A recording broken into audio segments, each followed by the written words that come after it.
It's definitely been a while since I purchased a Spyderco that was in this price range, but I think my judgment and discernment is pretty good in that regard. I've been collecting Spydercos for a very long time, right? And you know, when you've collected for a long time, you're not going to buy every new one that comes along.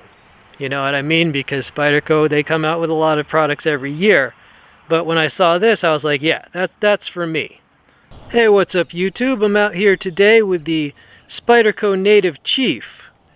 It is a backlock. You see the pocket clip. It's got the Spyderco opening hole. It's got some jimping right there. It's a fairly slim design, which is good. Yeah, this is just a very effective blade shape for a lot of different types of cutting, right? Draw cuts, starting cuts, and of course, slicing, right? Remind you of different types of kitchen knives, and it would probably slice even better than most of those. Also, the full flat grind, it's good for shearing cuts. The weight on this was listed as just a hair under 4 ounces. And the blade length is about 4 inches. Right? It's got a finger choil there with jimping. Now the thing about the knife market today is that almost everything is overpriced for most of the year. And that was the case with this knife. I wanted this for a long time. It was on my list, right? But it was $200 and I didn't want to pay $200. But at a certain point in one of the holiday sales, the price went down, just for one day, the price went down to like $168. And I said, man, it's now or never. I felt that was actually a reasonable price, and I feel this model actually has a lot to offer, so I was comfortable with the on sale price. I should mention that the steel on this is CPM-S30V, right? So a pretty good steel, right? And you get around 4 inches of it. Look at the piercing blade, right? Piercing, slicing. This would be really good for food prep. Now this video is just going to be an overview because even though I do believe that this knife can do some real work, especially with that nice CPM steel, I gotta be honest, I'm not gonna cut up a box with, you know, a knife that's normally $200. I'm just, you know, I'm not gonna use this for that, right?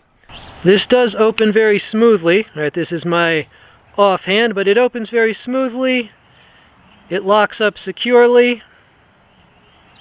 This just has the kind of quality that, well, we've come to expect from Spyderco. They do a good job, definitely. Right? Some of their stuff is made in Taiwan or Japan, but this is from their US line, and that's pretty cool. Now, earlier in the morning, I did have a little fun with this. I took out a few bottles.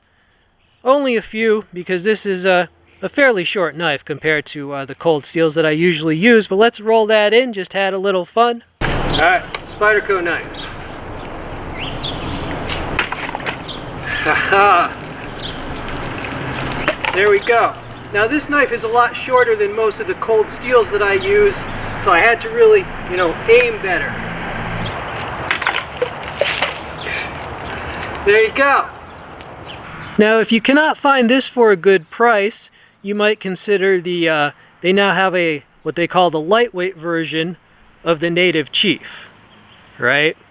So I will include links to this and to the lightweight, right? That's usually, it's usually about $40 less than this, but you can check the prices or check the links for current pricing. So my overall impression of this knife, it's a very good design. I think it exemplifies most of the things that we actually like about Spyderco. It's slim, it's light, wicked slicer. Yeah, I have like about 40 or 50 Spydercos, but I haven't been buying them recently just because, I mean, when you've been collecting that same brand for a long time, you're not going to buy every new one that comes along. But this one I had to get. I took one look at it, I said, yeah, this is definitely a worthy addition to the collection, no doubt.